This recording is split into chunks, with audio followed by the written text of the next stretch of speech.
Donald Trump et la guerre en Ukraine. Vers un accord controversé? Depuis son retour au pouvoir, Donald Trump n'a cessé de promettre de mettre fin à la guerre en Ukraine. Dès ses premières heures à la Maison-Blanche, il a martelé qu'une invasion russe n'aurait jamais eu lieu sous sa présidence.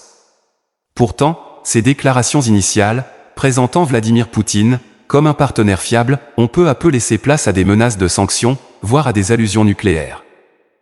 Après des mois de négociations laborieuses et de simples échanges de prisonniers, une lueur d'espoir est apparue cette semaine. Une rencontre entre Poutine et l'envoyé spécial américain, Steve Witkoff, a ravivé la possibilité d'un sommet entre les deux présidents. Selon des sources, les États-Unis envisageraient même un accord permettant à la Russie de conserver les territoires occupés en échange d'un cessez-le-feu. Mais à quel prix? L'Ukraine, absente des discussions, serait-elle sacrifiée? Son président, Volodymyr Zelensky, insiste pour être inclus dans toute négociation concernant son pays. Pourtant, Trump semble déterminé à rencontrer Poutine, avec ou sans lui. Parlons des coulisses des négociations. Les spéculations vont bon train. Un gel du conflit, basé sur les lignes de front actuelles, est évoqué. Un scénario qui avantagerait Moscou, mais laisserait des millions d'Ukrainiens sous occupation russe. Comment réagiraient-ils, eux qui ont tant perdu pour défendre leurs terres?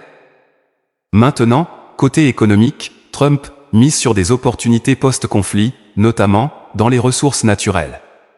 Mais les risques sont grands. Les sanctions secondaires contre des pays comme l'Inde ou la Chine pourraient déstabiliser les marchés. Cet accord est aussi considéré comme un jeu dangereux.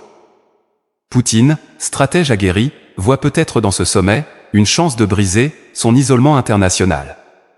Trump, quant à lui, cherche à marquer l'histoire comme un vrai pacificateur.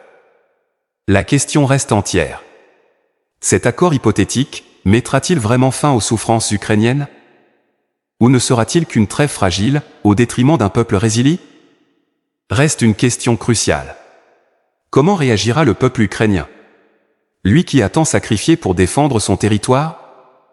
Et que deviendront les garanties de sécurité promises à l'Ukraine, dans un contexte où Washington semble de plus en plus réticent à s'engager militairement? L'histoire est en train de s'écrire, mais une chose est sûre. Les prochains jours pourraient sceller le sort de millions de vies et redessiner la carte de l'Europe.